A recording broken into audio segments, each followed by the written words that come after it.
Saya nggak tahu ya, pada waktu mendengar tema ini kita berpikir apa tentang materi yang akan diberitakan. Tapi Bapak Ibu Saudara sekalian, bicara mengenai kesendirian dan kesepian, ini sebetulnya adalah tantangan global, bukan hanya terjadi di dalam keluarga. Oleh sebab itu, yang akan kita bahas hari ini adalah mengobservasi beberapa elemen penting. Satu tentu adalah landasan Alkitab, itu penting sekali menjadi framework kita.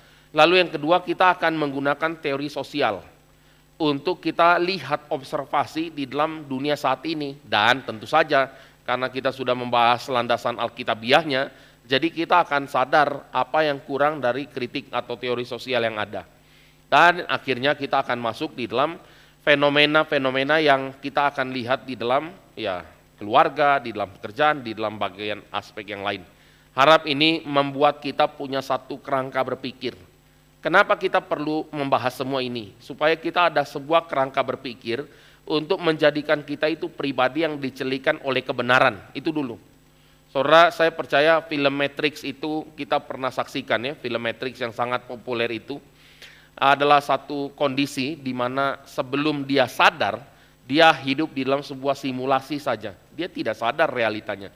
Dan dia tidak mengerti apa itu yang dia alami. Tidak mengerti sama sekali. Tapi setelah dia dibangunkan, dia baru mulai mengerti realita. Nah, inilah yang kita sedang kerjakan. Kebenaran firman itu akan mencelikan kita untuk sadar siapa kita, anugerah Tuhan, dunia di mana kita tinggal, orang-orang yang ada, dan pergumulan yang dihadapi. Nah, ini adalah membangun kerangka atau cara berpikir. Baik, mari kita masuk di dalam doa. Bapa di dalam sorga, kami memohon pertolongan Tuhan.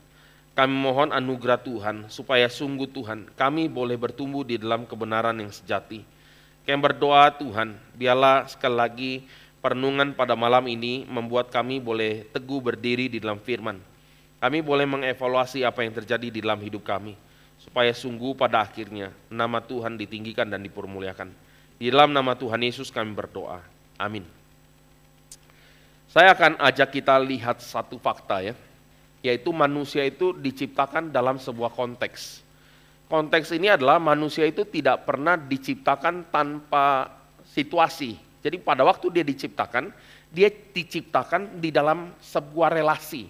Yang pertama yaitu Allah yang mencipta. Ini adalah relasi pertama dia. Jadi Allah menciptakan manusia sehingga manusia itu langsung di dalam konteks yang berelasi kepada Tuhan. Pertama-tama secara pasif. Karena dia diciptakan. Tapi nanti secara aktif juga waktu dia mulai mencelikan mata dan melihat Tuhan dan meresponi Tuhan.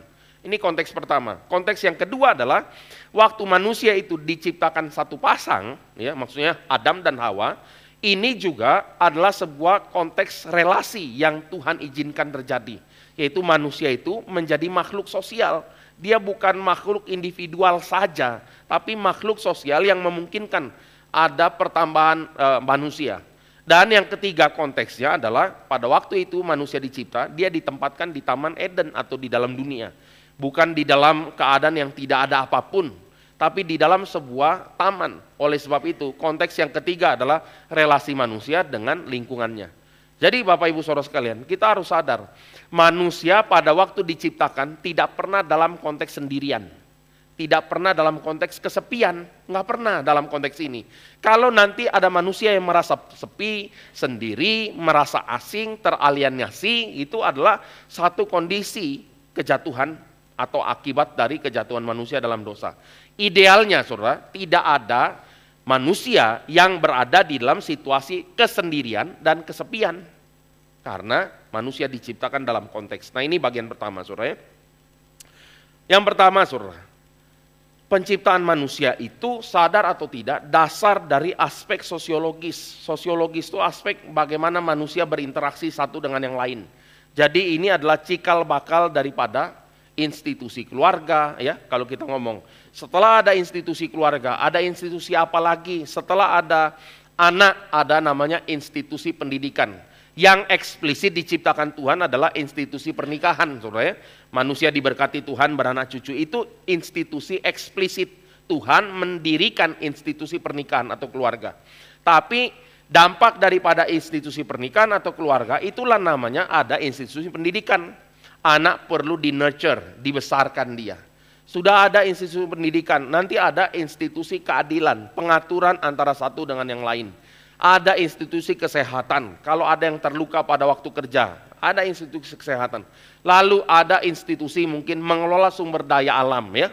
Saya nggak ngomong perbankan dulu sore, karena perbankan itu hanya identik dengan uang sore, tapi institusi yang mengatur sumber daya alam. Kita mulai akan lihat turunan-turunan daripada institusi keluarga. Inilah yang saya namakan adalah aspek sosiologis gitu. Dan ya ini tentu saja ya berakar dari pemikiran tradisi reformasi. Kita melihat bagaimana dasar dari seluruh aspek hidup adalah penciptaan manusia. Ini aspek sosiologisnya ya. Yang kedua, penempatan manusia di Taman Eden merupakan konteks penting saudara. Konteks penting berkaitan dengan ibadah dan pekerjaan. Ini sering sekali dibicarakan saudara. Kata kerja dan ibadah itu kata yang sama, avad ya, berarti beribadah, bekerja. Itu satu hal yang sama. Dan ini sangat penting saudara. Karena inilah letak esensi manusia. Sekali lagi, esensi manusia adalah pada waktu dia bekerja dan beribadah. Nanti di dalam sesi hari ini kita akan membahas sudut pandang teori alienasi daripada Karl Marx. Karl Marx nanti bicara, esensi manusia itu adalah bicara tentang pekerjaan. Dia hanya mengevaluasi dari satu sudut pandang ini untuk mengkritik daripada kapitalisme. Itu pun kapitalisme yang dia pahami saat itu, sore. Nanti ada dampak-dampak kapitalisme yang baik yang dia tidak pernah antisipasi atau dia tidak pernah duga sebelumnya. Tapi dampak kebobrokan dari kapitalisme masih relevan daripada dia punya teori, sore. Tapi ada satu hal yang berbeda. Kenapa? Karena Karl Marx hanya melihat esensi kerja. Esensi manusia adalah di dalam pekerjaan saja.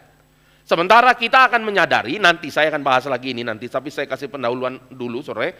Sementara kita akan menyadari bahwa manusia itu esensinya bukan kerja saja. Karena kalau hanya kerja saja itu nanti berakhir di dalam evaluasi yang ditulis di dalam kitab Pengkhotbah. Segala sesuatu sia-sia, upaya menjaring angin. Itu adalah esensi pekerjaan tanpa kebenaran, saudara. Sekali lagi, itu hanya akan berakhir sia-sia. Maka teori Marxisme itu tidak membawa orang kepada sukacita yang sejati, makna yang sejati.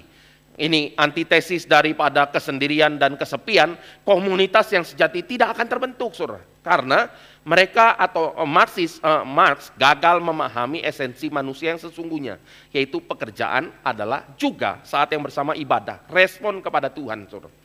Jadi Bapak Ibu Saudara sekalian, kalau kita mengerti firman Tuhan, ini saya mau ngomong singkat dikit saudara. Kalau kita mengerti firman Tuhan, kita pada waktu mempelajari teori apapun juga, sosiologi, psikologi dan lain sebagainya, kita akan tahu di dalam satu aspek tertentu, teori-teori ini bisa membuat kita mengerti atau membuat kita bisa mengobservasi sosial masyarakat. Tapi kita akan tahu ada hal yang dia kurang, saudara. Inilah keunggulan daripada kebenaran firman Tuhan yang membuat kita lebih celik gitu. Oke. Nah, jadi Bapak Ibu Saudara sekalian, manusia ditempatkan di Taman Eden itu konteks penting arti sebagai manusia. Dan di sini ibadah dan bekerja ini satu kesatuan, dan di dalam bentuk ini ada dua hal yang penting, tanggung jawab sosial dan ekologis. Jadi Bapak Ibu Saudara sekalian, nanti kalau kita lihat kepada kapitalisme itu adalah apa ya? Eksploitasi sumber daya manusia, sumber daya alam untuk uang, itu saja intinya. Ya, kalau kita lihat segala proses, banyak lini pekerjaan lain, nanti kita akan bicara satu-satu sore. Saya ambil contoh saja ya, orang tua saya pernah bekerja di peternakan ayam sore. Peternakan ayam itu, ya ini mungkin saya pernah ngomong juga waktu saya naik di pesawat di Belanda, dengan apa yang saya pelajari di dalam fenomena peternakan ayam, dua hal yang berbeda ya. Kita tidak pernah memikirkan kesejahteraan para ayam, tidak pernah saudara. Ayam bagaimana, pokoknya makan. Makan jangan sakit, gendut, dipotong. Itu saja, orientasinya nggak ada yang lain saudara. Tapi sekali saya baca ini kan dulu masih di airport itu, di pesawat itu, dibagikan roti sandwich, dalamnya itu ham ayam, ya, daging ayam itu. Di situ di kotaknya ada tulisan, kami memastikan ayam-ayam kami ini bahagia. Oh, saya agak kaget saudara. Ini apa? Ini saya tidak pernah pikirkan ini sama sekali. Yang kedua saudara, waktu musim spring itu kita lihat sapi-sapi dilepas, ya, sapi-sapi dilepaskan, terus sapi-sapi itu loncat-loncat senang sekali mereka punya padang rumput hijau. Oh, senang sekali kita lihat sapi-sapi itu. Dan juga sama sore, nanti kalau kita beli keju, itu ada ditulis ya, sapi-sapi kami ini bahagia sehingga menghasilkan susu dan keju yang terbaik. Lah kita, ya sapinya digelonggong, saudara pakai air supaya gendut, ya terus dipotong, ya kayak gitu loh maksudnya. Jadi kita akan lihat dua sisi ekstrim, saudara.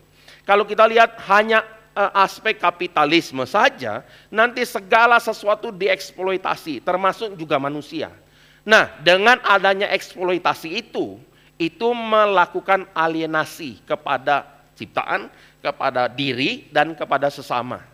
Itulah cikal bakal kesusahan-kesusahan yang akan terjadi. Ini kalau kita bicara umum dulu sore, tentu ini akarnya dosa, tapi kita mau bicara observasi sosial dulu sore. Setelah orang-orang tinggal hidup semua dalam kondisi yang tereksploitasi, semua lelah, semua capek sore, sekarang bawa pulang ke rumah. Lalu mereka ini kan, situasi ini kan bukan hanya terjadi 1-2 tahun, tapi seumur hidup, generasi ke generasi sore. Dan kalau sudah generasi ke generasi, maka kita akan sadar bahwa kapitalisme itu bukan hanya di dalam ruang publik saja, tapi masuk di dalam ruang privat. Sehingga nanti di dalam keluarga terjadi yang namanya relasi transaksional. Kalau di dalam keluarga sudah terjadi relasi transaksional, keluarga ini ya, nanti saya akan masuk juga di dalam contoh-contoh praktis ya, itu kita akan sadar bahwa ini sudah namanya orang asing di dalam keluarga sendiri, sendiri di dalam keluarga. Contoh transaksional sederhana lah ya, nanti saya akan masuk lagi ke sana. Ini bagian awal saya mau kasih introduction sedikit ya saudara, supaya kita ada frame. Contohnya gini, papa bilang sama anak, nak kalau kamu duduk tenang, nanti pulang papa beliin mainan. Itu transaksional loh itu. Kalau kamu ranking 1, saya kasih apalah, itu transaksional gitu. Terus lambat laun saudara, ekspresi kasih. Papa ini tidak ada waktu untuk mengasihi anak, membesarkan anak, tidak ada segala sesuatu. Maka sekarang ini ganti substitusi daripada dia punya waktu dan cinta dan perhatian, diganti pakai duit, mainan, dan apapun juga. Ini transaksional. Sehingga anak dari kecil itu melihat kalau papanya belikan sesuatu, ini adalah ekspresi kasih. Oh, tidak benar saudara. Ini adalah cikal bakal orang-orang yang lonely di dalam sebuah keluarga yang besar sekalipun. Ini masalah saudara. Suami istri juga nanti bisa begini. Nanti kita masuk ke sana saudara. Tapi saya mau bicara apa? Manusia itu dicipta dalam sebuah konteks yang tidak pernah ada namanya loneliness dan kesendirian. Oke. Dan di sini ada tanggung jawab sosial, tanggung jawab ekologis. Kita bicara yang bagian penting ini. Berikutnya saudara. Desain Tuhan, terdapat keseimbangan antara relasi terhadap sesama dan seluruh ciptaan yang berlandaskan pada relasi yang benar dengan Tuhan. Ini penting sekali saudara.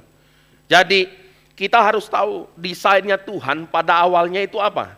Pengenalan yang benar pada Tuhan, menghasilkan pengenalan yang benar pada diri, dan kemudian menghasilkan pengenalan yang benar kepada sesama dan kepada ciptaan. Jadi kita harus tahu dia punya dasar itu adalah pengenalan yang benar akan Tuhan. Inilah yang membuat kita akan sadar. Kalau kita mau ngomong ya segitiga ya, kayak segitiga, ini adalah segitiga relasi. Yang harusnya kalau kita hidupi, kita tidak akan pernah hidup di dalam kesendirian. Oke. Nah maka saudara, saya ingin masuk ke dalam konsep relasi ya saudara. Ini muka yang sudah sangat famous ya, terkenal ya. Calvin, ya John Calvin menekankan pengenalan akan Allah dan diri. Ini udah sebagai orang di Gary sering sekali lah dengar ini. Tapi saudara, yang saya ingin tekankan adalah hal ini jadi dasar penting berelasi dengan sesama manusia dan dengan ciptaan Tuhan.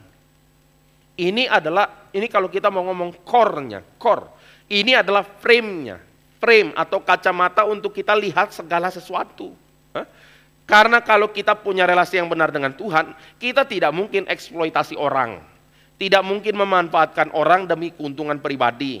Kita tidak orientasinya hanya profit semata. Meskipun bisnis core-nya memang adalah sebuah bentuk usaha kreatif untuk menghasilkan barang ataupun jasa lah kan gitu. Tapi core-nya adalah supaya orang-orang yang menikmati produknya itu boleh mendapatkan damai sejahtera. Orang-orang yang bekerja menghasilkan produknya juga juga mendapatkan damai sejahtera. Kalau hanya orientasi profit doang, lah itulah yang kita sering ngomong, akhirnya beli gorengan kan deg-degan ya di pinggir jalan. Ya. Beli mie bakso, mie ayam, ngeri ya saudara.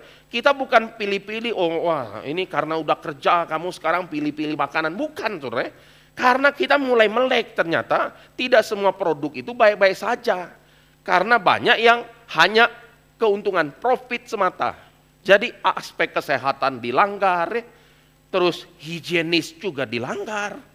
Ini saya bukan ngomong ini saudara, bukan mau nakut-nakutin. Tapi saudara kalau beli bakso yang terlalu murah, saudara deg-degan nggak sih saudara? Bakso kok agak murah saudara? Jangan-jangan ini adalah daging sapi atau daging yang ya gitu ya, mouse ya, yang agak panjang dikit saudara. Itu kan deg-degan saudara ya. Jadi kita harus sadar beberapa elemen gitu. Kalau hanya urusan profit saja, kita akan sadar itu bukan core bisnis yang baik dan yang sehat. Yang sehat adalah bisnis itu bertanggung jawab di hadapan Tuhan. Itu produk yang dihasilkan kalau orang makan jadi tambah sehat. Kita tahu kan ya, advertising atau iklan yang tidak, ya kalau kita ngomong di mana sih iklan yang takut Tuhan, tapi anyway saudara, iklan itu saudara, iklan saya pernah lihat satu kali iklan mie instan di negara Afrika. Itu iklannya, mungkin saya pernah ngomong ya, iklannya adalah anak-anak di SD itu pada kurang-kurang pinter, tapi ada satu anak yang makan mie instan. Waktu di sekolah dia jadi sangat pintar. Ini kan coba ya bayangkan ya. Berarti kalau kita mau pintar makan mie instan tiap hari, itu benar-benar baik atau tidak itu? Itu kan misleading gitu. Sama yang lain, susu formula isinya gula tok. Sekarang aja baru sereal-sereal untuk anak-anak itu mulai dikurangin kan gulanya kan saudara. Kita sudah mulai lihat ini sekarang karena orang mulai celik. Tapi dulu tidak. Kenapa dikasih gula banyak saudara? Tujuannya apa? Supaya ketagihan kan, gitu sederhana saja, bukan supaya sehat, badan gendut, apa semua, bukan saudara. Supaya you beli lagi, itu saja. Nah itu adalah bentuk eksploitasi, kita tidak bisa lakukan itu. Dan juga sama ya, manusia kita tidak eksploitasi, tapi kita berelasi dengan bijaksana. Maka inilah core utama saudara, untuk kita itu bisa punya kacamata, melihat dunia, dan sesama, dan ciptaan, dan Tuhan. Ini penting sekali, oke. Sekarang, saya masuk lagi saudara ya, agak lebih detail sedikit ya. Tuhan mendirikan institusi pernikahan dan konsekuensi institusi tersebut meliputi tadi yang saya bilang ya, edukasi, keadilan, kesehatan, pengelolaan sumber daya, seni, kuliner ya, termasuk aspek ekologis. Kalau kita lihat di dalam Kejadian 4 itu adalah bapak ahli metalurgi, bapak yang mengembalakan ternak, bapak orang berkemah. Jadi kita sudah mulai lihat saudara, keberadaan manusia itu menghasilkan sesuatu hal yang sifatnya kreatif.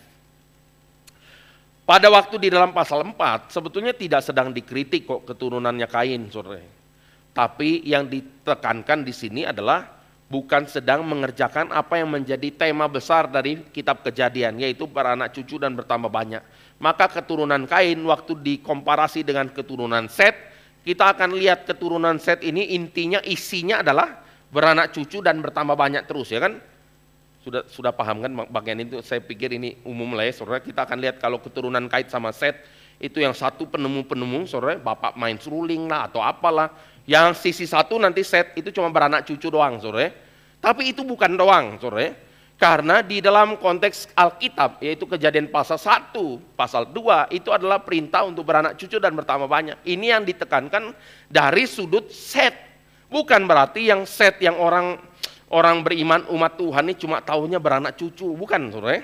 Karena nanti kita akan lihat paling tidak Nuh membuat sebuah bahtera yang bisa selamat berhari-hari, bulan-bulan, bahkan masuk tahun saudara, ngapung-ngapung di ya, lautan samudera besar saudara. Jadi kita akan lihat elemen itu.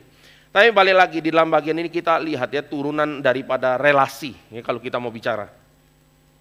Berikutnya saudara, pemahaman akan desain Tuhan mengenai ketersendirian dan kesepian, ya, menegasi Sekali lagi, menegasi ini.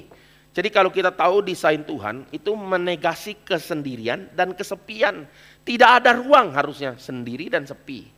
Saya nggak tahu sore ini nanti waktu kita mendengar, pada saat mungkin kita renungkan, kita perlu coba dengan jujur, mencoba evaluasi kehidupan kita. Apakah kita ini mengalami namanya kesepian dan kesendirian? Kalau iya, kenapa saudara? Kenapanya ini bukan karena bertanya lagi apa ada masalah apa saudara, tapi apa yang menyebabkan kita ini sendiri, merasa sendiri. Berikutnya, manusia tercipta dengan koneksi yang sangat dalam kepada Tuhan. Harusnya sangat dalam kepada Tuhan sesama dan lingkungan yang mana dia ditempatkan. Dan di dalam bagian ini saudara, kita perlu menyadari ya, manusia itu sebetulnya tercipta dengan koneksi dalam terhadap Tuhan sesama dan lingkungan. Dan sebetulnya dalam semua proses, idealnya seseorang dalam desain Tuhan, ya, idealnya saudara, itu bisa menikmati sukacita sejati dan memuliakan Tuhan. Inilah kita baru mulai mengerti, ya ini biasa ya, hal yang sering dikutip ya di dalam Westminster Shorter Catechism, bicara apa tujuan daripada manusia. Memuliakan dan menikmati Tuhan selama-lamanya. Tapi how menikmati Tuhan dan memuliakan Tuhan nih selama-lamanya bagaimana caranya? Jawabannya di dalam relasi yang Tuhan berikan antara sesama, ciptaan dan kepada Tuhan. Kita nikmati di dalam pekerjaan dan pada saat yang bersamaan itu ekspresi ibadah kepada Tuhan. Oke, jadi ini satu hal yang besar saudara. Tentu nanti manusia jatuh dalam dosa, tapi singkat ceritanya direstorasi oleh Kristus. Sehingga hari ini kita boleh menikmati sekali lagi saudara, desain Tuhan yang indah itu. Baik, nah ini intermezzo sedikit saudara. Ini adalah gambar Garden of Eden with the Fall of Man by Jan Bruegel, the Elder. Ini kalau kita lihat fokus daripada lukisan ini ada di tengah saudara. Orang yang kecil di sini, saya gedein. Nah, kelihatan saudara ya. Itu Adam dan Hawa lagi jatuh saudara, kecil sekali saudara. Nah ini yang normalnya, jadi kita lihat situasi masih ya di surga, digambarkan di surga saudara.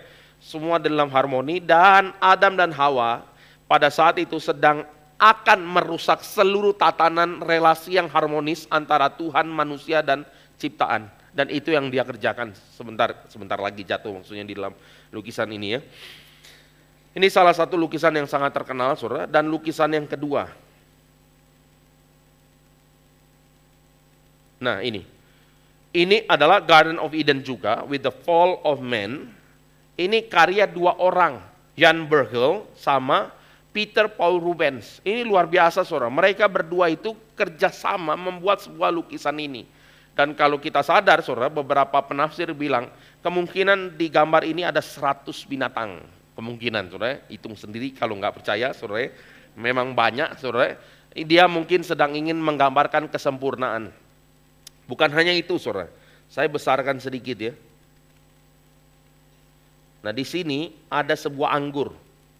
Ini allusion atau mengacu kepada Kristus maksudnya, elemen. Kenapa anggur? Karena ya Kristus menggunakan anggur sebagai gambaran dia punya darah ya.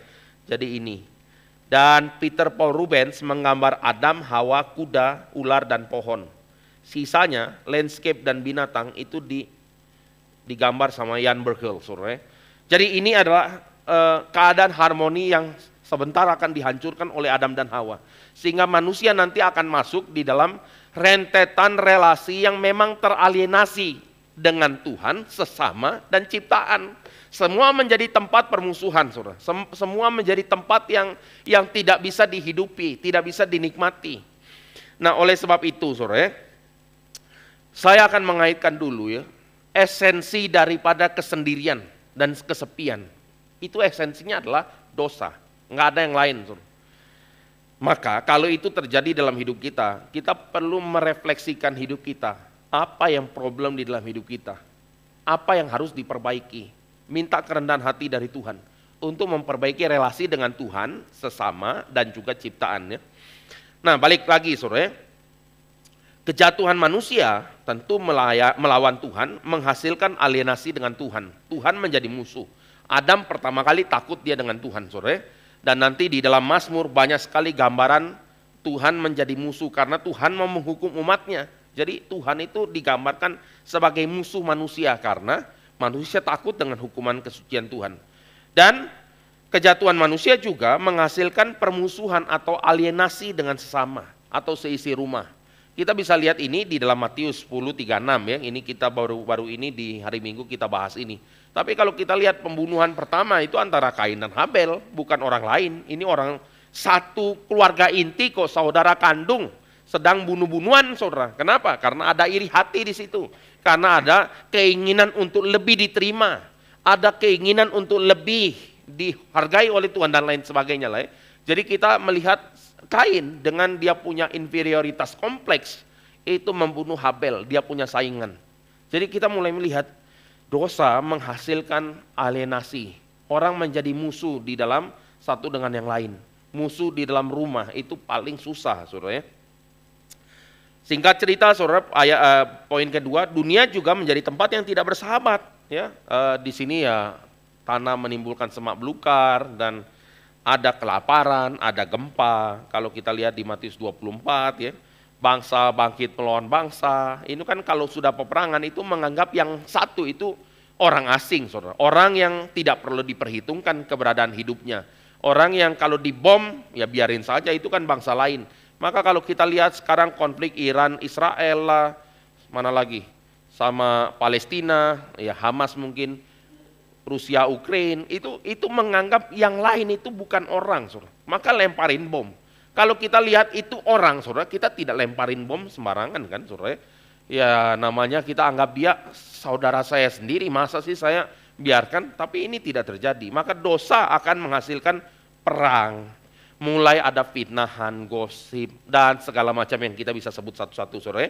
Lalu ada pedang, penyakit sampar, binatang buas. Dalam Yeremia dan Yehezkiel itu adalah bentuk Tuhan menggunakan bangsa lain, pedang, menggunakan penyakit, menggunakan binatang buas untuk memberikan penghukuman.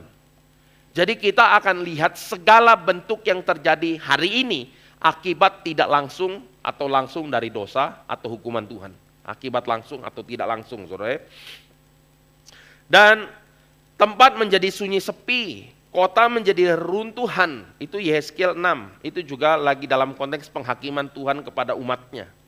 Jadi akan ada suasana yang seperti ini. Ini namanya alienasi, saudara. Merasa sunyi sepi dalam keadaan yang gentar atau menakutkan. Dan ini balik lagi ya, adalah bagian yang kita boleh lihat secara general, secara umum dulu. Kenapa ada namanya kesendirian dan kesepian? Secara umum kita bicara ini. Nah sekarang masuk agak lebih khusus lagi, saudara. Kausalitas relasi toksik. Nah ini manusia itu menghidupi narasi survival of the fittest. Benar nggak? Ya benar sekali. Di dalam dosa, saudara, di dalam kejatuhan manusia dalam dosa, ya itu intinya. Tujuan dan celakanya, saudara. Coba lihat ya, tujuan berelasi dengan Tuhan, manusia dan ciptaan yang tadinya untuk kemuliaan dan menikmati Tuhan, sekarang bergeser untuk menjadi yang terbaik, bertahan hidup dan berfokus pada diri.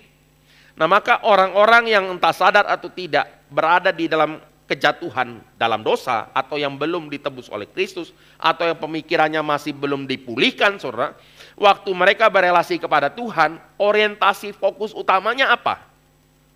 Untuk melenggangkan atau ya, membuat dia bisa survive. Tuhan kasih saya duit untuk pelayanan Tuhan, enggak kan gitu ya, enggak lah jarang ya. Tuhan kasih saya lebih banyak duit untuk bangun gerejamu Tuhan. Enggak, itu doanya Yabes, saudara. Doa Yabes itu kan intinya. Tapi sekarang orang klaim doa Yabes itu untuk apa, saudara?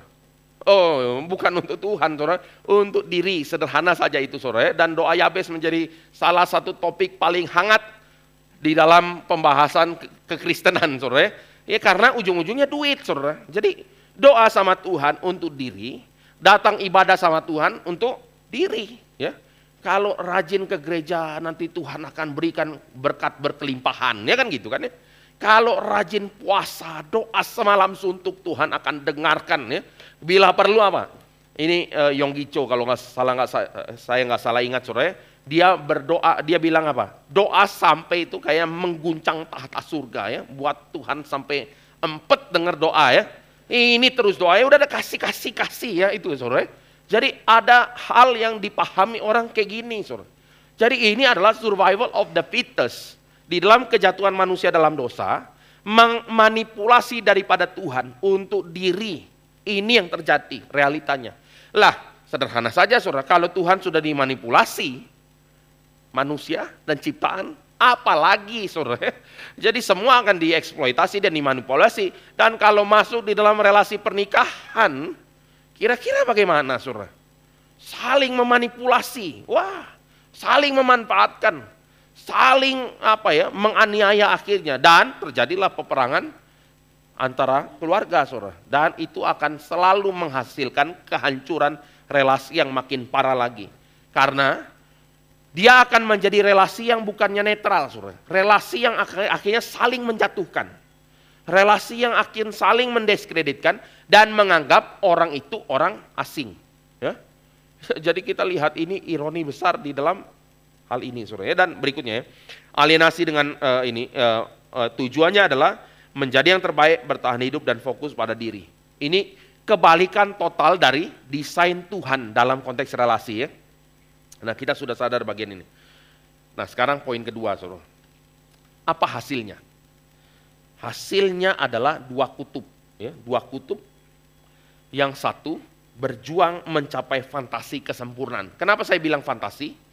Karena ini adalah gambaran angan-angan kesempurnaan dia. Gambaran angan-angan kalau ini dicapai, saya akan bahagia. Saya akan mempunyai semua yang saya inginkan. Itu angan-angannya saudara. Jadi ada orang yang bertahan berjuang sampai mencapai fantasi kesempurnaan. Maka ada istilah di China itu 996 ya. Kerja dari jam berapa? 9 pagi sampai 9 malam, 12 jam sehari kali ke 6 saudara. Atau 997, enggak tahu saudara. Atau mau jam 8, 12, 7, enggak tahu saudara. Terus saja saudara. Jadi mereka akan masuk ke sana. Dan orang muda, coba kalau kita lihat ya, ini memang ada sedikit selektif antara media sosial yang kita lihat sama orang di sono lihat, sama yang di US lihat, itu kan namanya algoritma saja.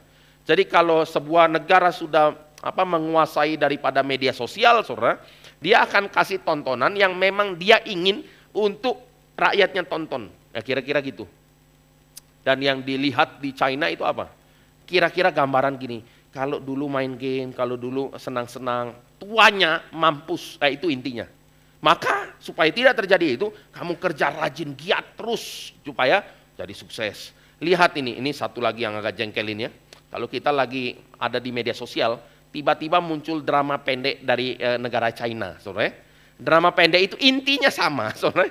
Dibully, terus kamu tahu saya siapa, teneng, gitu-gitu terus, saudara. Tapi intinya itu orang bisa nonton, kenapa? Karena itu provoke supaya saya harus jadi yang terkuat, yang terhebat. Pokoknya jangan diremehkan orang.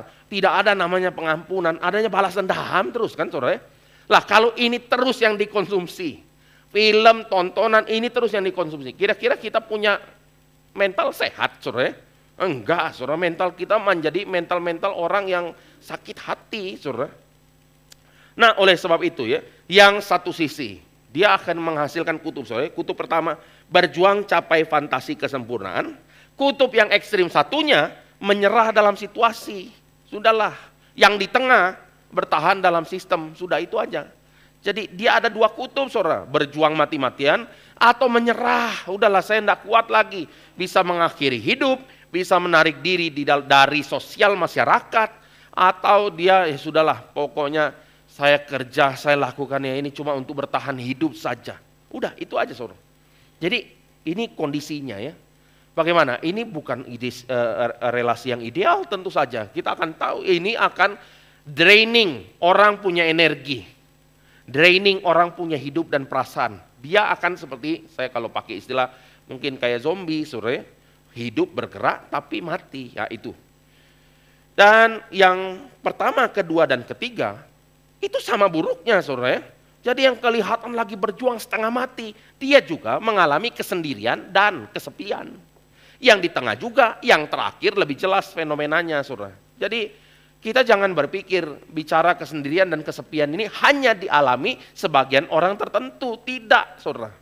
Semua manusia yang jatuh di dalam dosa, yang tidak mengerti relasi yang benar kepada Tuhan, sesama dan ciptaan, semua akan masuk di dalam konteks ini, kesendirian dan kesepian. Lalu orang-orang ini berkeluarga. Nah, itulah intinya, saudara. Jadi apa yang kita bisa harapkan dari keadaan seperti ini? Ya kehancuran. Oke, berikutnya, saudara. Nah, saudara mungkin sudah sering dengar istilah ini ya. Menarik karena pada tahun 80-an istilah ini menjadi satu istilah baku yang kemudian bisa membuat kita menjelaskan fenomena-fenomena yang serupa yang ada di belahan dunia yang lain. Yaitu hikikomori, ya, hikikomori. Ini apa sih? Ini adalah sebuah fenomena sosial yang ya terlepas dari usia, rentang usia manapun bisa, paling banyak ya umur 20-an, ya 20-an ke atas, 20-an ke atas mulai lelah dengan hidup, mulai lelah dengan tuntutan-tuntutan pendidikan lah, tuntutan kesuksesan lah, ekspektasi keluarga lah, dan segala macam, saudara. Jadi orang-orang ini udah empet sama dunia publik. Lalu dia memutuskan menarik diri. Ada yang mengunci diri. Dan pemerintahan Jepang mengatakan, kalau dia sudah kurung diri selama 6 bulan, nah ini, dia masuk ke dalam kategori ini, saudara. Jadi ini adalah fenomena umum sekarang di Jepang. Dan tidak heran negara ini salah satu yang tingkat bunuh diri paling besar, Jepang. Dan kemudian merambah kemana lagi? Ke Korea, kemanapun juga di belahan dunia ini, saudara ya. Jadi kita akan lihat, ini adalah kombinasi yang berat, saudara ya. Dan kita melihat ya, satu data lagi ya.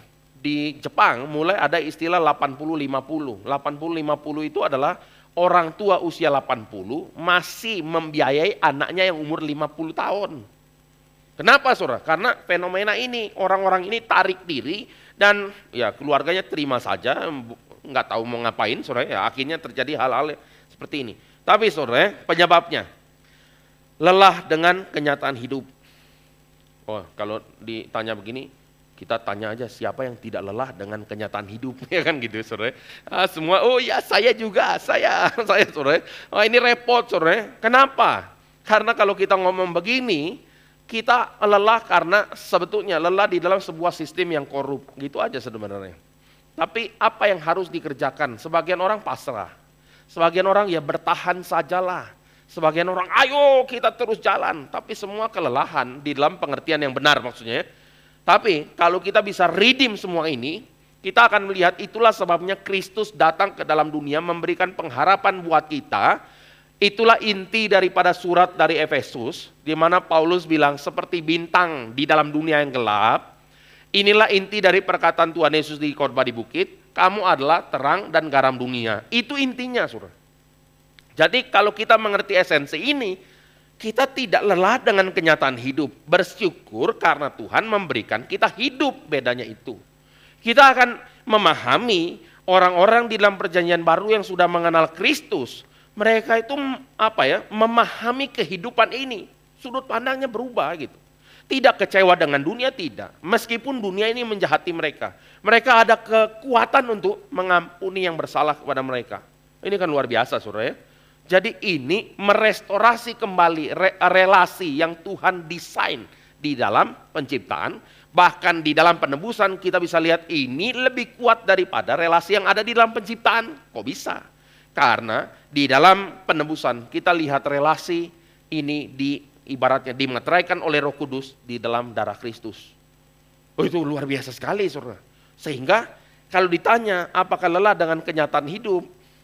Jawabannya ya, tidak, saudara. Karena kita dikasih anugerah oleh Tuhan untuk pelayanan dan seterusnya. Lalu berikutnya ya, tuntutan terlalu besar. Akademik, ini di beberapa negara seperti Jepang, Korea, Singapura, saudara. Sampai ada film anak-anak itu, saya lupa judulnya apa, saudara. Pokoknya kiasu aja, tidak mau kalah, saudara. Saya nggak tahu ya, saudara pernah mengalami ini nggak? Tapi saya sebagai anak yang akademik tidak terlalu tinggi, bahagia ya. Yang teman-teman nilai tinggi-tinggi itu selalu tanya, kamu dapat berapa? Yang ini, oh jelek, saya jelek. Kamu, saya juga jelek. Ternyata nilainya 9 semua ya. Dalam hati saya, kalian ini ya, saya dapat 5 aja nggak begitu, saudara. Tapi balik lagi, saudara, ini kiasu, pokoknya harus menang aja gitu. Kalau lebih rendah dikit, teman-teman tuh murung ya, muram wajahnya. Ada apa? Cuma nilai doang ya, kira-kira gitu ya sudut pandang anak yang tidak terlalu mementingkan akademik. Tapi saudara, bagi yang menuntut akademik, pekerjaan, terus selalu dibandingkan. Ini lihat, kamu punya sepupu, dia makan nasi sama kayak kamu, rambutnya sama hitam sama kamu ya. Kenapa dia bisa dan kamu tidak? Itulah saudara, terus disaingkan gini. Ya wajar aja orang bleeding, berdarah-darah dia saudara. Karena dari kecil mentalnya tidak siap ya. Mereka rasa kalau mereka tidak achieve, mereka tidak mendapatkan kasih sayang. Itu sudah transaksional saudara. Kalau mereka tidak comply, tidak taat sama orang tua punya perkataan, diancam ya. Mereka tidak mendapatkan kasih sayang. Jadi mereka akan lakukan perform, kayak mempertunjukkan sesuatu gitu supaya diterima. Ini transaksional, saudara. Ini bukan sesuatu hal yang sehat. Itu anak sedang dialienasi menjadi orang asing di rumah sendiri. Ini enggak oke, saudara. Maka tuntutan yang terlalu besar ya gitu ya. Keluarga yang toksik atau overprotective, kemana tidak boleh. Anaknya keluar enggak boleh. Pokoknya apapun tidak boleh. Ya wajar saja pada akhirnya dia tidak ngapa-ngapain ya di rumah terus main game, saudara. Ya sudah, dia menarik diri dari lingkungan sosial karena memang tidak pernah dikondisikan begitu. Atau yang toksik, saudara ya, dia jadi kecewa sama keluarga, dia tidak ada tempat bergantung, jadi dia melarikan diri gitu. Plus teknologi memungkinkan menjadi tempat pelarian. Nah udah, games jadi tempat pelarian, media sosial jadi tempat pelarian. Jadi sampai ada fenomena orang suicide itu di live FB, saudara ya. Ngapain ya saudara? Ini kategori penyakit jiwa yang sudah kita kadang tidak bisa nalar, saudara ya. Tapi itu terjadi kok. Jadi oke lah, ini satu hal yang kacau itu, saudara ya. Tapi kita sekarang mau lihat masuk ke dalam bagian berikut. Nah, sekarang saya mau ajak kita lihat ya, teori alienasi dari Karl Marx. Ini menarik sekali, saudara ya. Tapi dari awal saya bilang, Karl Marx itu hanya satu aspek saja. Karena dia bilang, saudara, ini teori alienasi Karl Marx itu adalah kritik terhadap kapitalisme. Kapitalisme tentu saja sebuah sistem ekonomi ya, di mana alat produksi, aset itu semua dikuasai oleh swasta dan bukan negara. Tapi kita tidak melihat kalau dikuasai negara akan berbeda, khususnya di Indonesia, saudara. Karena Indonesia ini semua kayaknya dikuasai oleh negara, katanya di dalam undang-undang paling enggak ya, yang menguasai hajat hidup orang banyak itu dikuasai negara, tapi negara itu kan sekelompok orang yang berkuasa. Sudah, itu aja saudara. Jadi mau sistem kapitalis kek, sosialis kek, kalau hidup di Indonesia hasilnya sama saja. Jadi itu fakta yang kita terima lah, suka atau tidak. Tapi balik lagi saudara, Marxisme itu idenya adalah ya sosialis, komunis, saudara. Dia menganggap ini dikelola oleh masyarakat, oleh negara untuk kemakmuran segala rakyat. Tapi yang menarik di dalam pemikiran Karl Marx adalah kerja menurut Karl Marx adalah menggenapi esensi sebagai manusia. Itu dulu yang dia bilang. Jadi manusia itu esensinya itu di dalam pekerjaan yang dia kerjakan. Dan dia bilang dalam pekerjaan seseorang itu bisa menjadi kreatif dan berkembang. Tapi dalam sistem kapitalis manusia menjadi teralienasi dari esensi kemanusiaannya, saudara. Nah ini yang akan kita lihat ya. Kenapa bisa begini? Nah karena saudara, kita kalau lihat ya di dalam teorinya Karl Marx, kapitalisme itu akan menghasilkan sebuah eksploitasi ya. Eksploitasi di mana misalnya ya seorang yang bekerja, dia menghasilkan misalnya ya kita ngomong saja handphone yang gambarnya apel kegigit itu saudara ya, nomor berapa? 15 sekarang, dia kerja bisa, beli tidak mampu ya. Kita akan lihat, jadi dia mulai teralienasi dari hasil yang dia kerjakan. Dia boleh menghasilkan sesuatu, tapi dia bukan orang yang bisa menikmati hasil kerjanya. Itu salah satunya. Lalu yang kedua, di dalam sistem pekerjaan tidak ada lagi unsur kreativitas. Jadi bisa nggak bayangkan saudara, kerja setiap hari 8 jam, kerjakan hal yang sama jam-jaman. Tujuannya adalah efisiensi. Saya pernah kerja di dalam company yang padat karya, saudara. Padat karya itu betul-betul kita melakukan line produksi itu diatur sampai seefisien mungkin. Jadi kalau kerjaannya baju, saudara, satu orang itu setiap hari 8 jam buat kera baju ini, sudah. Lalu benangnya nyangkut, cuma urus benang aja sudah, saudara. Terus 8 jam, kuat nggak? Oh itu nggak gampang, saudara. Lalu pada waktu mereka menua, matanya udah nggak oke lagi, meskipun keahlian masukin benang, mereka udah nggak usah pakai mata kayaknya, langsung pakai tangan gitu ya, jadi saudara. Tapi tetap mereka punya efektivitas tuh menurun, saudara. Dan yang saya lihat ya, yang tua-tua itu maaf ngomong dijadikan satu line supaya moral mereka rusak dan mereka dianggap menjadi beban. Waktu menjadi beban, mereka mundur masing-masing tanpa pesangon. Ya kayak gitulah ibaratnya ya. Kayaknya kalau baju sudah usang ya diganti saja. Itu di dalam konteks kapitalis. Maka mereka itu teralienasi di dalam banyak hal. Oleh sebab itu, saudara, kita akan lihat banyak sekali masalah di dalam kapitalisme. Tapi ada hasil yang positif juga. Misalnya internet kita bisa murah sekali hari ini, video call. Kayaknya tanpa bayar deh. Coba kalau zaman jebot ya. Telepon pakai wartel. Wartel berapa menit udah berapa ribu, saudara. Ngeri, saudara. Sekarang kan enggak ya. Jadi ada hal-hal yang positif tentu sekali banyak, saudara. Tapi aspek-aspek yang melakukan alienasi kepada manusia itu tidak bisa dibenarkan. Nah, ini ya, saudara. Tadi ya, hasil kerjanya teralienasi dari hasil kerjanya. Mampu ciptakan produk tapi tidak punya produk itu. Tidak mungkin bahkan. Orang yang tiap hari buat mobil kerjaannya. Ya kalau mobil SMK mungkin bisa beli, saudara. Tapi mobil Eropa, itu mungkin mahal sekali. Mereka nggak bisa beli. Dulu saya pernah waktu kerja jadi sales mobil, saudara. Teman saya bilang gini, kita kerjaannya tiap hari jual mobil. Masa kita nggak bisa beli mobil? Pikir-pikir kayaknya kalimat benar juga, saudara. Tapi pikir-pikir, ya mungkin mobil yang low end, ya saudara. Very low end. Meskipun kita jual yang mungkin kelasnya high end, saudara. Tapi kita harus jujur saja, memang kita tidak didesain untuk bisa menikmati dengan baik hasil pekerjaan kita. Maksudnya gini ya, seseorang jual satu produk hasil keuntungan, kalau dikalkulasi dalam sebulan, dengan dia punya take home pay, gajinya dia, biasanya tidak pernah sebanding. Saudara. Jadi itu akan terjadi terus, makanya ya itu keinginan teman-teman kita lah ya. Tapi kita lihat realita ini enggak sesederhana itu, bahkan membuat mesin untuk menggantikan mereka. Perusahaan-perusahaan padat karya itu tidak butuh manusia, sudah. Apalagi di dalam artificial intelligence yang sangat canggih, robotik yang sangat advance, manusia bisa digantikan semua kok. Proses kerja monoton, repetitif, mekanistik, bukan menekankan kreativitas. Diri, kerja bukan bagian aktualisasi, tapi bertahan.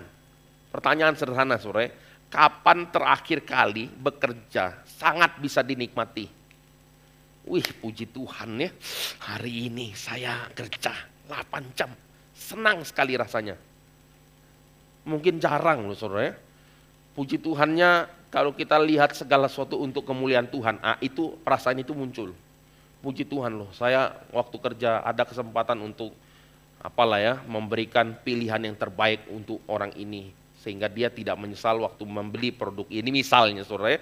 Jadi ada hal-hal yang kita perlu lihat bagaimana di dalam banyak hal ini. Tapi banyak orang bekerja itu hanya sekedar bertahan saja kok, tidak bisa dinikmati saudara. Kalau ada warisan jatuh dari langit saudara, ada pensiun dini, langsung booking perjalanan ke Skandinavia mau lihat aurora ya kan gitu kan saudara. Jadi kita akan lihat realitanya ini begini saudara. Dan sesama, sekarang relasi tolong menolong itu sudah hampir nggak ada. Kemarin sore saya pergi ke mana itu Tangkuban Perahu. Saudara kalau lihat orang menawarkan, Pak saya bantu fotokan, saudara rasa percaya atau enggak? Saya bantu Pak, tapi kita sudah tahu, jadi kita tidak lakukan. Oh tidak apa-apa, saya bisa saudara. Tapi ini adalah bentuk-bentuk yang memang mengalienasi satu sama lain saudara. Karena kita tahu kok, ini mereka tidak benar-benar mau tolong, mereka pasti mau ujung-ujungnya ada sesuatu lah. Entah beli barang yang dia jajakan atau apa. Waktu saya lagi ada di mana, saudara, bukan di sini, mungkin lagi di luar waktu itu, ada orang yang ngasihin ini kayak patung-patungan kecil. Oh my brother, aku hari ini sangat bahagia, dia bilang gitu kan ya. Terus dia bilang, saya hari ini anak saya lahir, wow pokoknya banyak lah. Ini adalah token gratitude saya punya rasa syukur kepada Tuhan lah. Ini untuk kamu for free, Oke, thank you brother, ya kan gitulah ya. Terus dia bilang, oh boleh nggak tolong aku, anak lagi susah, perlu biaya. Bagaimana saudara? Oke, kamu butuh berapa? Nah, itu adalah bentuk-bentuk modus pemerasan ya, dengan rasa kemanusiaan kita yang dipermainkan. Lalu ya intinya saya kasih 5 euro saudara. Dia minta lebih, saya bilang sudah ini cukup, oke jalan ya. Karena kita sama-sama orang yang ya gitulah ya, suasananya kalau makin panas, makin siap bertarung saudara. Tapi balik lagi saudara, kita akan melihat ini adalah bentuk-bentuk segala sesuatu jadi transaksional. Saya ingat betul, waktu saya tinggal di kampung halaman kota saya di Bengkulu saudara. Orang kalau mau bantu terus dibayar, marah itu. Orang itu marah saudara. Saya ini bantu tulus, jangan kamu rendahkan saya dengan sejumlah uang. Itu kalimatnya saudara. Tapi sekarang saya nggak tahu ya, semua ujung-ujungnya duit. Karena semua nilai-nilai itu sudah hilang semua, transaksional saudara. Nah sekarang kita masuk di dalam keluarga. Dari yang tadi kita sudah bicara banyak hal saudara, sekarang ini masuk di dalam konteks keluarga. Orang-orang ini sudah stres di dalam lingkungan sosial masyarakat, sudah stres, lalu mereka sendiri ada tuntutan dari keluarga mereka sebelumnya ya, tuntutan dari kantor, tuntutan dari mana, mereka punya esensi kerja sudah dimarginalisasikan, dianggap seolah-olah kalau kamu tidak perform saya bisa kok cari orang lain. Ini udah ngantri, misalnya kayak gitu-gitu saudara. Pekerjaan itu kadang kalimat ini memang sengaja dikeluarkan sama atasan. Kamu tidak mau kerja, masih banyak yang ngantri. Aduh, keluarkan surat pengunduran diri. Kita tidak butuh orang seperti kamu, bisa kayak gitu loh saudara. Jadi hal-hal yang kejam itu dialami banyak orang. Kepahitan lah, bullying lah dalam berbagai level saudara. Itu adalah bentuk-bentuk alienasi antara satu dengan yang lain. Kulminasi kekecewaan ini kadangkala dibawanya ke rumah. Maka kita akan lihat ya beberapa hal. Misalnya gini ya, orang tua terlalu sibuk bekerja sehingga tidak ada waktu dan kualitas relasi dengan pasangan atau anak. Itu salah satu hal yang penting saudara. Jadi kalau waktu itu sudah tidak ada, kualitas relasi nggak ada, waktu orang pulang semua sudah lelah saudara. Anak juga lelah, istri lelah seharian mungkin kalau dia ibu rumah tangga, kalau dia wanita karir juga sama saja lelahnya. Jadi kumpulan keluarga, coba bayangkan ya, tempat berkumpulnya orang-orang lelah yang stres seharian di dalam dunia, yang mana mereka sendiri adalah korban alienasi. Gimana saudara ya? Bisa saling menghibur? Biasanya sih tidak saudara ya. Biasanya saling menuntut untuk mendapatkan penghiburan. Maka suami kalau udah pulang dari kantor misal saudara gambarannya, udah capek seharian ya. Terus dia bilang, mana makanan kok nggak ada? Saya sudah kerja seharian. Saudara tahu enggak, ini adalah bentuk berikutnya, transaksional. Saya sudah bekerja seharian, kamu harusnya buat makanan. Jadi buat makanan itu adalah menjadi bukan ekspresi cinta saudara, tapi menjadi sebuah transaksi. Saya kerja, kamu masak dong. Saya kerja, kamu urus anak. Saya kerja, kamu ini itu.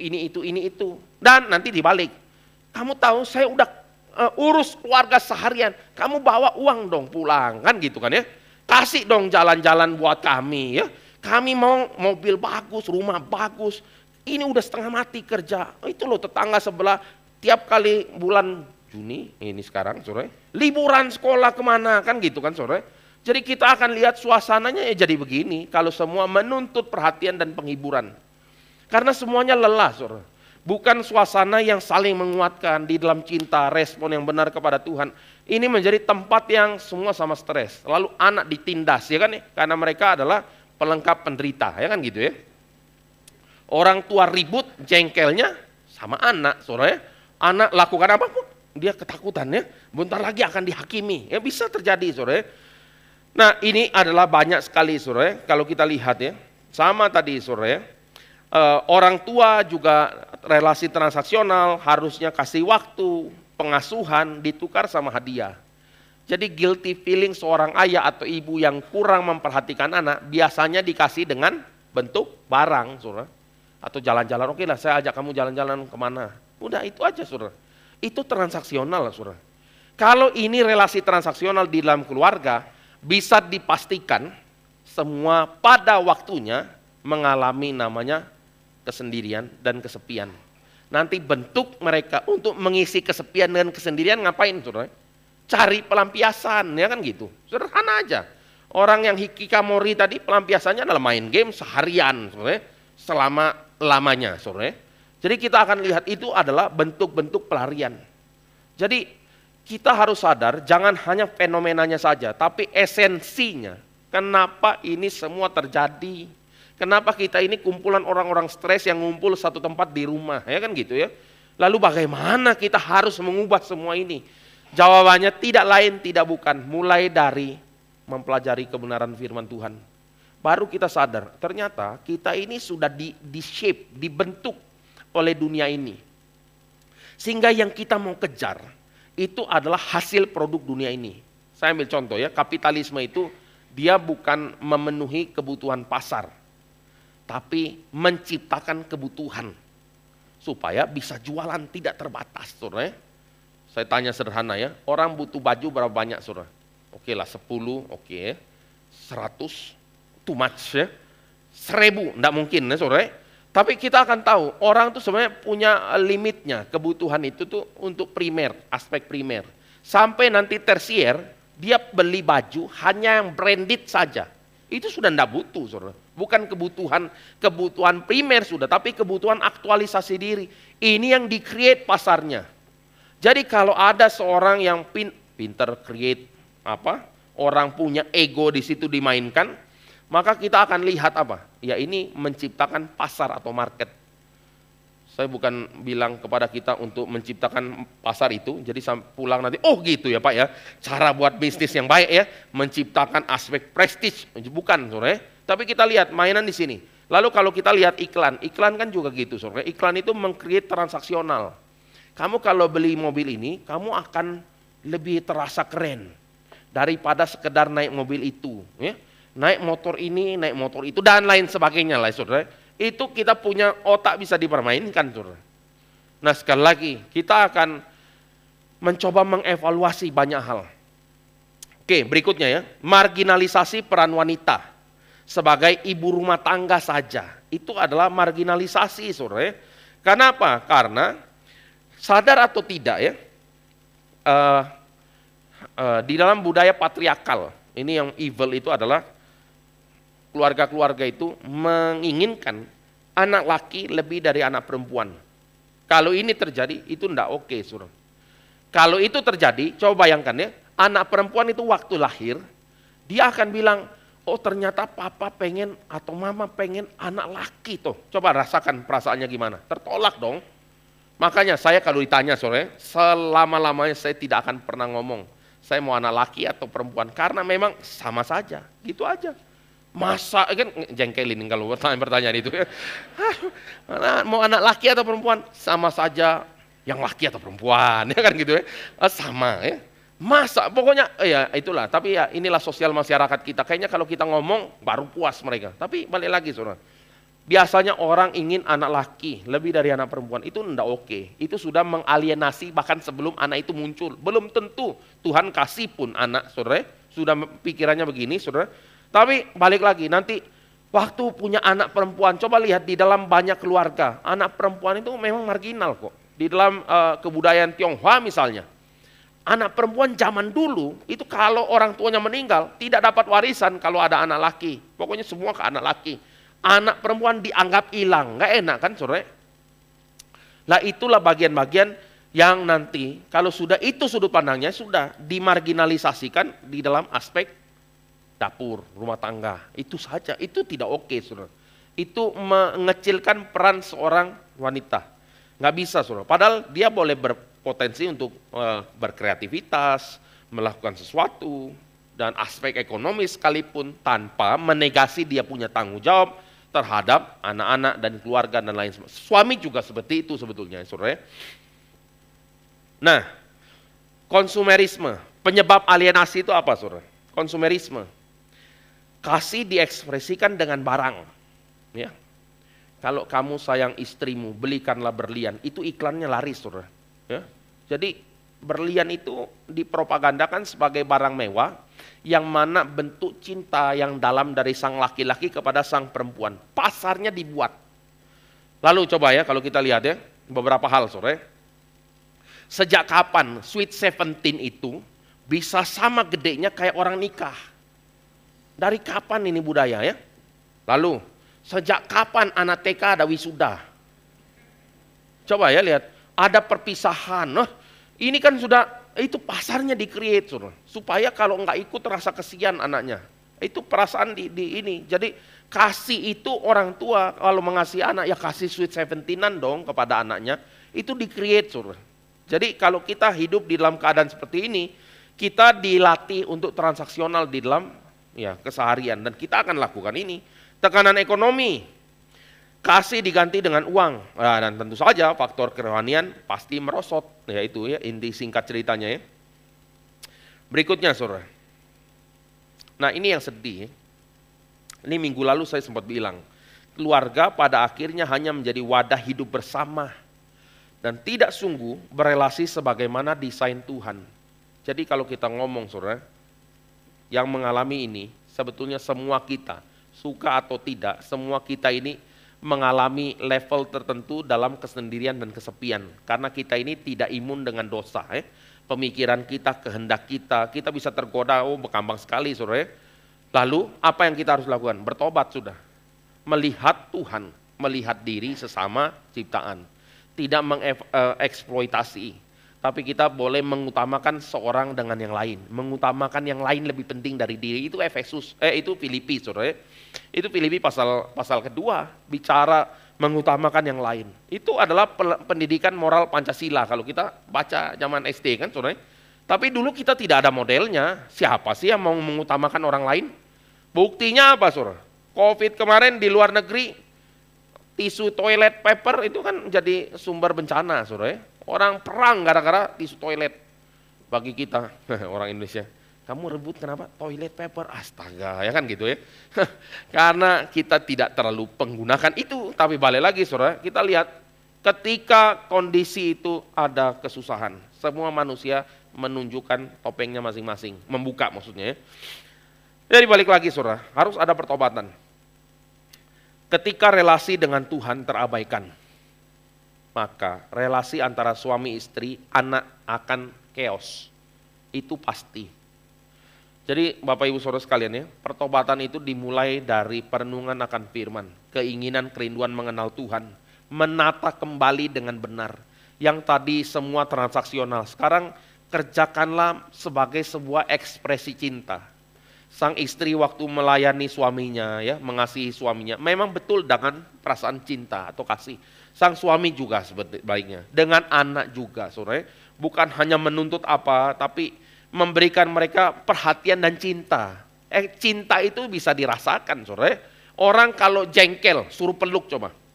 Sama anak ya, anak lagi ribut. Ayo berdamai, peluk koko, dedek misalnya. Ya gitulah. Gitu ya. Itu kan ketahuan, saudara. Itu enggak benar-benar dalam relasi yang memaafkan, yang embrace each other gitu, enggak. Tapi kalau kita lihat mereka peluk dan peluknya benar, saudara, kita akan sadar kok, ini udah masalah beres. Jadi kita akan lihat ekspresi itu perlu ada. Nah, orang tua dengan anak, kalau dia tidak mengekspresikan cintanya entah dengan peluk, entah dengan memperhatikan dengan omongan ya, memperhatikan waktu lihat anak ngomong, jangan cuma oke. Tapi dilihat anaknya, itu ada dia kan gitu ya. Dilihat meskipun dia masih agak pendek gitu ya. Tapi waktu dia ngomong sesuatu perhatikan, itu ekspresi cinta, saudara. Waktu dia menata kata agak susah, udah sabar saja, perhatikan. Waktu dia lagi berusaha menggunakan pakaiannya gitu kan ya. Kita kalau nggak sabar, sini. Itu kan bukan ekspresi cinta, saudara. Biarkan dia belajar gitu. Kita menunggu, dia berusaha, nanti kita bantu. Ini adalah relasi-relasi yang penuh dengan perhatian, cinta yang murni. Kalau dari kecil mereka merasakan ini, saudara, mereka sadar, mereka ada dikasihi. Itu penting, saudara. Dan saudara harus tahu ya, Masing-masing anak, nah ini kalau kita ngomong anak ya, masing-masing anak itu beda-beda dia punya pengembalaan atau bagaimana memperhatikan. Suami istri juga nanti ada bentuk-bentuk yang berbeda. Tapi kita perlu sadar, ekspresi itu perlu dinyatakan. Supaya ada kehangatan di keluarga. Kita tidak bisa kesibukan membuat relasi itu jadi dingin, kering. Nggak bisa, saudara. Itu tidak bisa dinikmati pulang ke rumah ya. Coba pulang ke rumah, ya kacau chaos, terus ribut. Wah, siapa yang mau pulang? Ya, makanya banyak yang orang tidak mau pulang. Lah kalau tidak mau pulang dia cari pelampiasan yang lain, mulai perselingkuhan, perzinahan, tidak karu-karuan, saudara. Balik lagi, saudara, ini adalah hal yang kita bisa kerjakan nih. Terus yang kedua, ini seri tahun lalu, saudara, tapi ini sudah diupload di YouTube juga. Ketika kepala keluarga tidak jalankan peran, keluarga pasti berada dalam kegentingan. Kepala keluarga punya peran itu sangat besar. Desain Tuhan untuk memimpin keluarga itu sangat vital, saudara. Dia yang inisiatif ajak keluarganya beribadah kepada Tuhan. Dia menjadi bumper atau ya kayak pertahanan terakhir lah. Dia itu orangnya, saudara. Bukan yang lain harusnya. Apalagi kita bicara keluarga Kristen, saudara.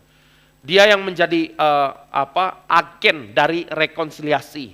Dia yang harus berinisiatif. Dia yang harus menjadi filter antara perkataan tidak bijaksana antara anggota keluarga. Jangan dia yang keluarkan kalimat tidak bijaksana dong. Ya kan terbalik, saudara. Jangan dia yang ngomong udah keluar lontar-lontar.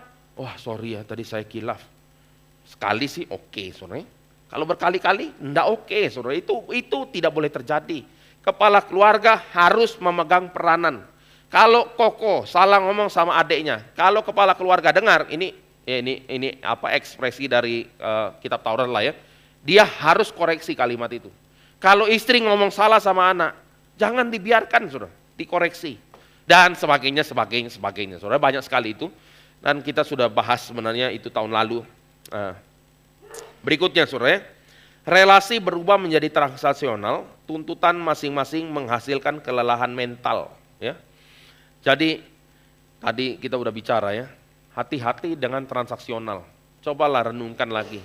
Semua yang kita kerjakan tuh dimotori cinta atau bukan. Kalau cinta, puji Tuhan, saudara. Tapi kalau bukan, kita harus ada pertobatan. Evaluasi lah bagian-bagian ini, terlalu banyak ya. Berikutnya, nah ini adalah satu buah gambar painting sangat terkenal. Edvard Munch ya, Scream.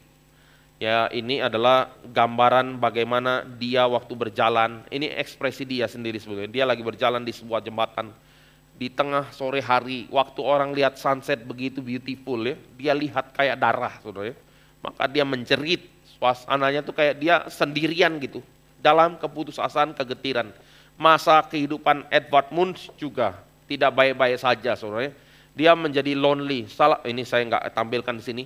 Salah satu gambar yang cukup menarik yang dia buat adalah waktu Tuhan Yesus di Golgota. Tapi di Golgota ini bukan gambaran bukan gambaran kasih Tuhan yang menyelamatkan, tapi yang ditekankan adalah ekspresi kejahatan dari orang yang menyalibkan Tuhan Yesus. Itu yang ditekankan sama Edvard Munch, saudara. Jadi ini satu gambar yang mungkin saya kontraskan dengan gambarnya Van Gogh. Mereka dua-dua ada mental health issue. Van Gogh iya, Edvard Munch iya. Coba lihat gambar yang kiri, saudara.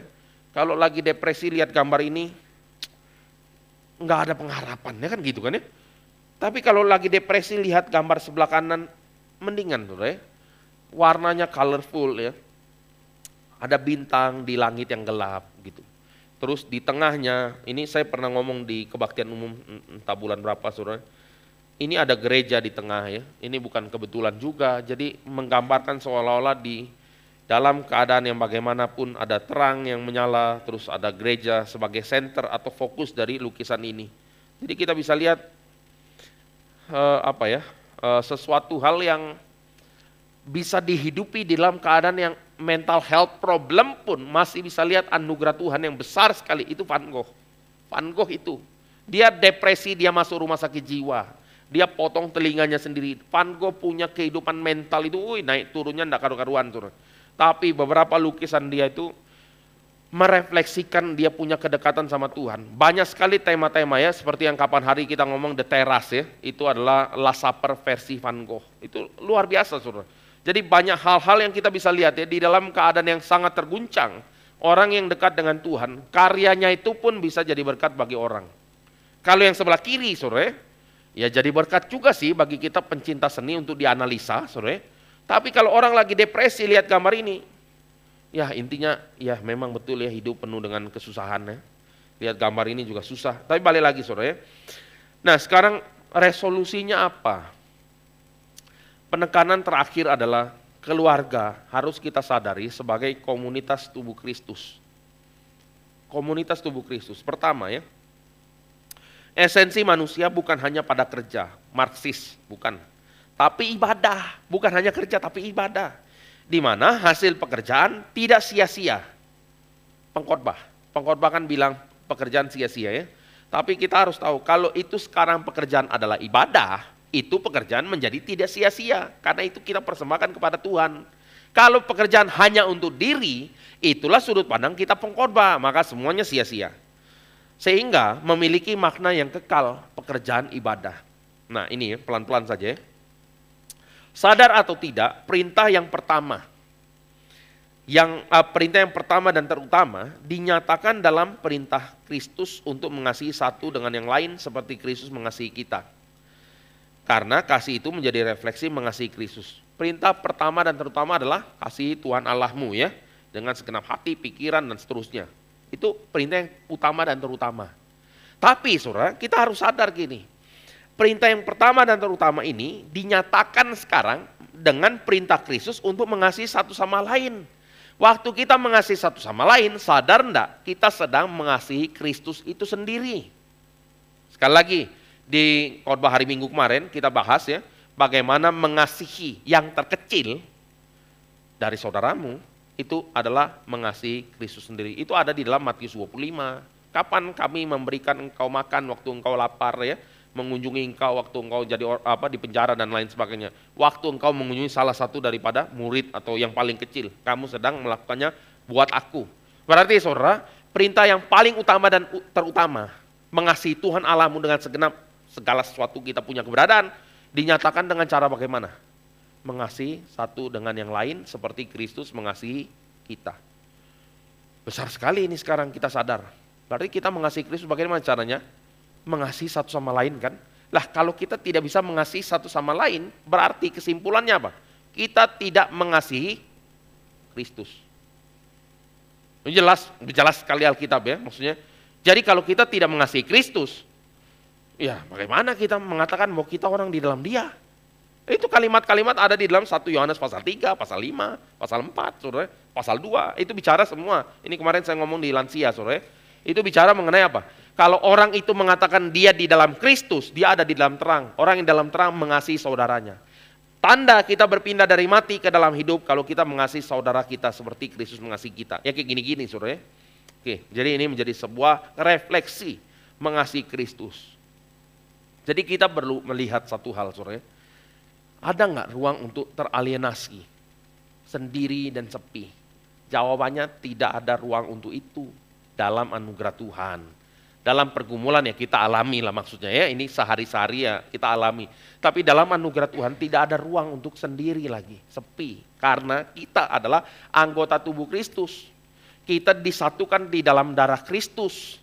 Banyak hal yang membuat kita bisa terpecah-pecah. Banyak alasan kita untuk berpisah. Tapi darah Kristus itu alasan yang sangat kuat untuk kita bersatu.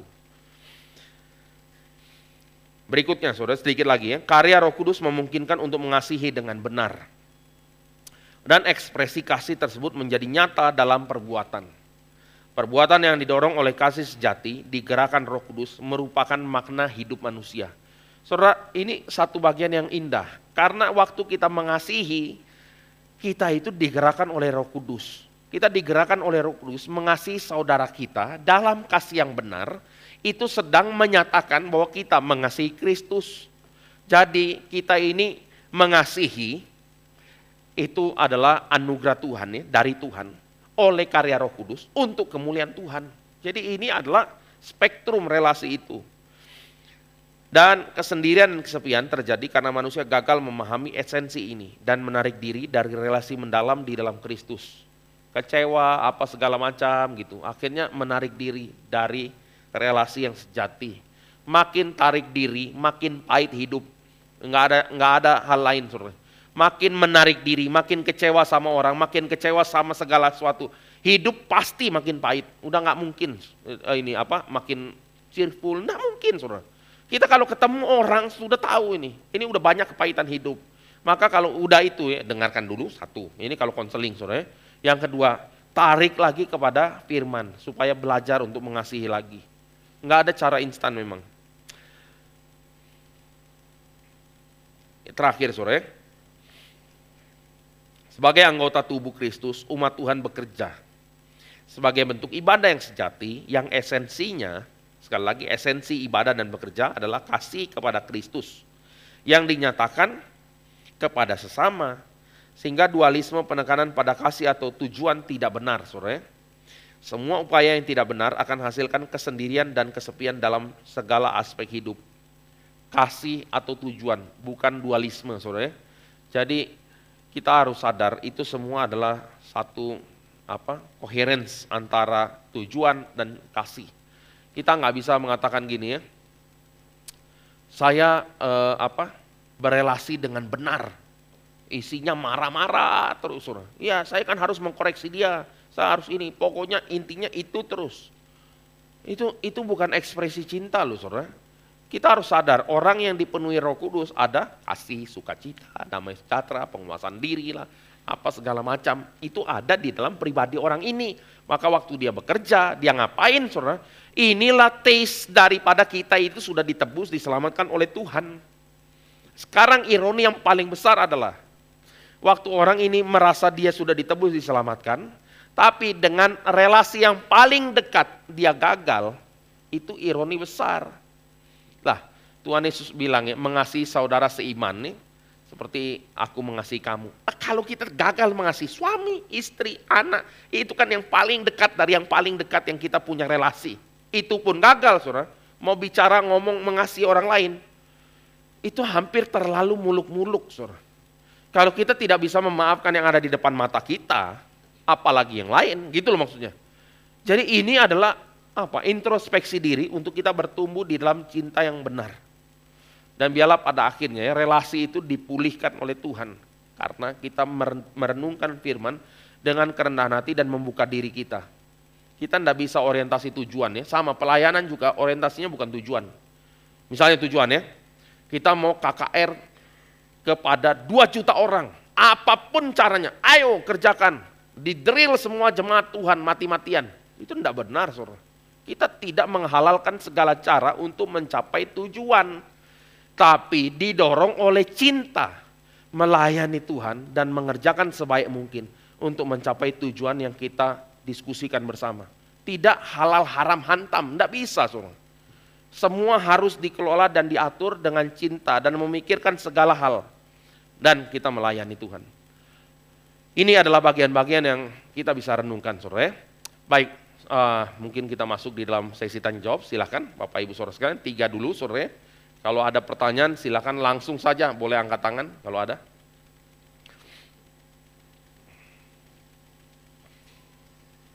Silakan Bapak Ibu kalau ada pertanyaan. Ya, biasanya sudah jelas, saudara, tinggal pergumulan ya. Pergumulannya yang banyak, saudara, karena ini PR sampai hidup kita berakhir ya. Terus disempurnakan Tuhan. Baik, saya kasih kesempatan kalau ada, silakan. 1, 2, ya 2 dulu, ya di depan. Ya, terima kasih Pak. Izin bertanya Pak, untuk tadi sebelumnya tentang survival of the fittest, itu kan konsep yang salah yang dihidupi ya Pak ya. Jadi saya terpikir dalam hidup saya juga dan hidup orang-orang lain di gereja, bagaimana hidup dan berelasi dengan orang-orang yang menghidupi konsep ini. Baik. Di sekitar, karena kan tidak terelakkan pasti gitu ya Pak ya. Apakah dengan sendiri atau bergerak melalui bersama-sama dalam komunitas gereja seperti itu Pak. Baik. Karena kadang-kadang kita takut masuk ke arus gitu Pak. Jadi kalau sendiri itu kayak jadi ya tadi sendiri justru malahan.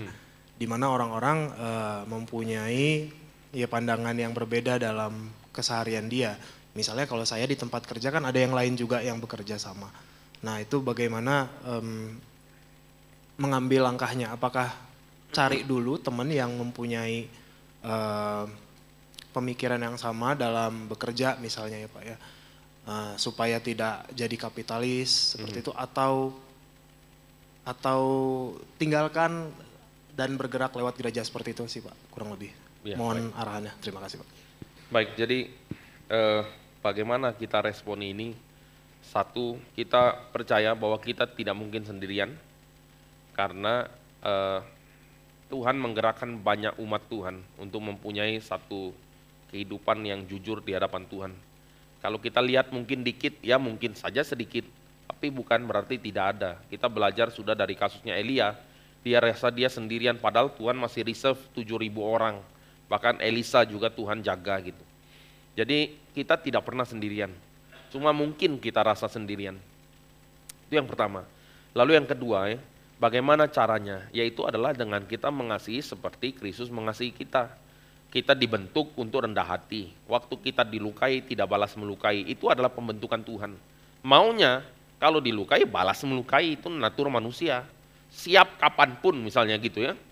Kamu tampar pipi kanan, saya juga tampar pipi kanan plus pipi kiri, gitu maksudnya. Tapi itu bukan yang firman Tuhan ajarkan, kita perlu menjaga hati memang. Jadi kita bertumbuh di situ. Nah, dengan adanya komunitas umat Tuhan, ya, kalau keluarga, suami istri saling menguatkan, sang suami cerita, istri bilang, ya betul tindakan kamu untuk menahan diri. Bukan sebaliknya, masa kamu dibegitukan, tapi ya gitu ya, hajar gitu, nggak bisa gitu. Jadi kita harus ada komunitas memang, dan kita percaya gereja tidak luput dari kedagingan juga ya. Gereja kalau tidak sungguh-sungguh berjalan dalam firman, gereja banyak kok yang perlahan-lahan. Kita lihat Gary masih muda ya, baru 30-an tahun. Tapi kalau lihat sampai gereja yang sudah ratusan tahun, jadi liberal, banyak kok itu.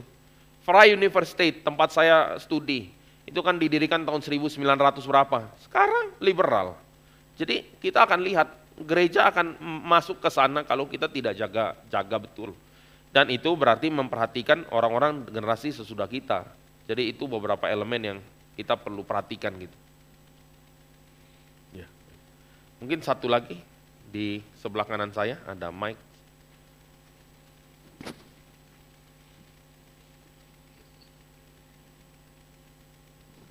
Ya, terima kasih Pak. Ada dua problem sih Pak. Tadi yang pertama soal perbankan itu kan belum terjawab juga Pak ya. Baik Pak. Ada efek ke ini, tapi yang perbankan itu gimana gitu. Baik. Terus yang kedua tadi kan berelasi sehingga ada tuntutan. Tapi kita di GRI ini kan selalu tuntutlah diri. Baik. Semaksimal mungkin begitu. Cuman kan dia punya dua efek gitu ya. Bisa efeknya jadi kompetitif yang pertama, sehingga ada perubahan, pembaharuan, perbaikan dan seterusnya. Tapi efek yang berikutnya kesendirian. Baik Pak. Ya. Orang relasi kita dengan yang lain jadi dia jadi tersendiri gitu karena si ininya terlalu menuntut diri atau gimana gitu. Oke. Baik Pak. Yang pertama mungkin perbankan ya, itu adalah institusi yang tidak langsung terjadi dari atau secara tidak langsung terjadi dari penciptaan manusia. Jadi ketika manusia terbentuk, mungkin ada mulai sistem pengelolaan sumber daya alam, kayak lumbung-lumbung. Kalau di dalam perjanjian lama atau baru kita lihat kan bagaimana Yusuf juga mengelola lumbung-lumbung segala macam. Jadi itu adalah cikal bakalnya sebetulnya adalah pengelolaan untuk kesejahteraan bersama. Tetapi kalau kita lihat di dalam konteks kapitalis tidak demikian. Jadi kita harus mengevaluasi juga. Kita tidak mengatakan bahwa bank tidak boleh untung, tentu saja dia boleh mengambil untung. Tetapi kita juga sadar kok, kalau pemberian kredit yang tidak bertanggung jawab dari pemilik yang memberikan kredit, itu akan menjebloskan banyak orang ke dalam kemiskinan yang bisa dihindari sebetulnya. Jadi kalau yang memberikan kredit itu. Kalau dia nilai kamu belum bisa, belum mampu, jangan deh. Itu kan harusnya ngomong kayak gini. Tapi mana bisa, dia akan bilang, oh kamu mampu, bisa, ya ayo. Itu kayak giring orang ke dalam lubang. Yang penting dia dapat insentif dulu, orang itu mati dibiarin. Itu enggak boleh. Jadi kalau kita ada di dalam institusi begitu, kita harus kasih tahu, kamu mampu atau tidak. Ini yang kamu bisa, yang itu tidak. Rumah yang segini, yang itu jangan. Mobil segini, yang itu jangan. Ya kayak gini-gini lah. Supaya kamu betul-betul hidupmu itu ada keharmonisan. Antara uang untuk sekolah anak, untuk kehidupan hari-hari, untuk mungkin jalan-jalan sedikit. Itu harus kamu pertimbangkan gitu. Itu kan nasihat yang baik gitu. Nah jadi itu sebetulnya yang kita harus kerjakan di dalam bidang kita. Cuma kalau kita lakukan itu, nanti bos tanya, kenapa kamu nggak jualan? Karena saya tidak mau mengecewakan nasabah saya, itu misalnya. Tapi balik lagi lah, itu satu hal. Nah yang kedua, competitiveness, persaingan di dalam mungkin pelayanan atau bagaimana ya, kita menuntut diri sampai maksimal. Tapi saya ngomong gini ya, menuntut diri satu hal, tapi jangan menggunakan tuntutan yang kita pakai untuk diri menuntut orang lain, itu tidak fair. Karena kita tidak tahu dia punya pergumulan keluarga bagaimana, anaknya bagaimana, tidak tahu pekerjaan dia repotnya bagaimana. Kita tidak boleh lakukan itu. Kalau kita misalnya, ini contoh sederhana aja ya, kita menuntut diri 24 jam di gereja Tuhan misal ya, itu urusan masing-masing kan saudara. Kalau memang anak, istri tidak ada komplain, itu pun tidak sehat saudara. Tapi oke lah, dia bilang saya mau hidup mati untuk Tuhan menyendiri misalnya ya, kuliah dulu berapa tahun di STT, sementara waktu dan segala macam. Itu tuntutan diri dia, untuk dia, ya sudah istri anaknya misalnya terima dan segala macam, tidak ada ekses dan lain sebagainya. Itu pun dia harus evaluasi, tapi dia tidak bisa pakai tuntutan ini. Ya kamu ya baru berapa kali, masa sudah begini misalnya gitu. Itu nggak fair gitu. Karena mungkin istrinya kuat, istrinya itu nggak kuat, atau anaknya ini oke, itu mungkin belum gitu. Jadi kita tidak bisa menggunakan standar yang kita pakai untuk tuntut diri, untuk tuntut orang lain. Itu yang pertama. Lalu yang kedua, motivasi kita menuntut diri ini untuk apa? Jangan-jangan untuk kemuliaan diri, bukan untuk kemuliaan Tuhan. Kalau itu yang terjadi, berhenti saja. Berhenti saja dulu, pelayanan direnungkan kembali, jaga hati dulu. Karena orang yang mencari muka pelayanan, dia pasti akan jadi batu sandungan, cepat atau lambat. Jadi ini tidak oke gitu. Dia harus introspeksi, mungkin dia ngerem pelayanannya, kurangi sedikit, terus ya berjalan lagi perlahan, menata dulu gitu. Kita tidak imun dengan mencari kemuliaan diri pasti, tapi kita bisa membatasi dan evaluasi, itu penting. Dan pada akhirnya ya, yang terakhir ya, kita pelayannya kan sehati, sepikir, sejiwa, satu tujuan kata firman Tuhan. Jadi bukan saring tarik-tarikan gitu kayak mau lari tsunami atau apa itu ya sampai terseret-seret, bukan lah. Kita berjalan tuh kayak lomba bakyak itu loh. Itu lomba bakyak itu kalau kecepatannya beda jatuh. Jadi pokoknya harus seirama lah gitu. Itu lari, pelan-pelan pace-nya dinaikin oke. Tapi nggak bisa tarik-tarikan, kita bukan single fighter, kita bersama dengan sang kepala Kristus. Jadi mungkin itu yang kita bisa perhatikan. Makasih Pak. Baik Bapak Ibu Saudara sekalian, saya pikir mungkin sampai sini ya. Nanti di waktu ke depan kita bisa ada diskusi lebih jauh lagi. Dan berharap ya anugerah yang Tuhan beri itu yang boleh menata hidup kita kembali ya. Mari kita berdoa. Bapa di dalam sorga, kami mengucap syukur ada kesempatan kami merenungkan firman Tuhan. Kami berdoa biarlah kami mulai makin berakar di dalam firman yang sejati. Buka pikiran kami, melihat kehidupan kami. Dan biarlah anugerah Tuhan membuat kami pun boleh menata hidup kami kembali sesuai dengan firman. Sehingga kami boleh berelasi dengan baik kepada Tuhan, kepada diri kami sendiri, kepada sesama dan di dalam tugas tanggung jawab di dalam kami mengelola ciptaan Tuhan. Mohon anugerah dan belas kasihan dan pertolongan Tuhan. Terima kasih Bapa.